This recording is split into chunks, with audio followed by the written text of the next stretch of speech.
നിലവിലെ സുപ്രീം കോടതി chief justice BR. Gavai നവംബറിൽ സ്ഥാനമൊഴിയുന്ന ആ ഒരു സാഹചര്യത്തിലാണ് ഇപ്പോൾ പുതിയ ചീഫ് ജസ്റ്റിസായി നിലവിലെ സുപ്രീം കോടതി ജസ്റ്റിസ് സൂര്യകാന്തിനെ നിയമിക്കാനുള്ള ആ കേന്ദ്രത്തിന്റെ ശുപാർശയ്ക്ക് ഇപ്പോൾ രാഷ്ട്രപതി അംഗീകാരം നൽകിയിരിക്കുന്നത്. നേരത്തെ തന്നെ ഇതുമായി ബന്ധപ്പെട്ടിട്ടുള്ള പ്രക്രിയകൾ ആരംഭിച്ചിരുന്നു.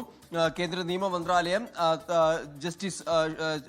Chief justice BR. ഗവായിയോട് തന്റെ പിൻഗാമിയെ നിർദ്ദേശിക്കാൻ ആവശ്യപ്പെട്ടിരുന്നു. തൊട്ടു പിന്നാലെയാണ് ജസ്റ്റിസ് സൂര്യകാന്തിന്റെ പേര് അത് ബി.ആർ. ഗവായി ശുപാർശ ചെയ്യുന്നത്. ഇപ്പോൾ അത് രാഷ്ട്രപതി അംഗീകരിച്ചിരിക്കുകയാണ്.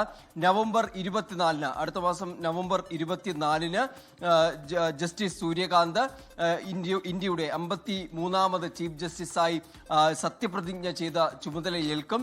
ഏതാണ്ട് 2027 നവംബർ 9 വരെ അദ്ദേഹം പടിയിറങ്ങുന്നതുവരെ ആ പദവിയിൽ ഇരിക്കുവാനും സാധിക്കും. 2019-ലാണ് സുപ്രീം കോടതി ജഡ്ജിയായി ജസ്റ്റിസ് സൂര്യകാന്ത് എത്തുന്നത്. അതിനുശേഷം വിവിധ കേസുകളുടെ വിധി പ്രസ്താവത്തിൽ ഭാഗമാകുകയുണ്ടായി. നിലവിലെ സീനിയോറിറ്റി നോക്കിയാലും സൂര്യകാന്തിന് തന്നെയാണ് അതുള്ളതും. എന്തായാലും ഇപ്പോൾ ജസ്റ്റിസ് സൂര്യകാന്തിനെ ചീഫ് ജസ്റ്റിസ് ആക്കുവാനുള്ള ഒരു ശുപാർശയ്ക്ക് രാഷ്ട്രപതി കൂടി അംഗീകാരം നൽകിയിരിക്കുകയാണ്.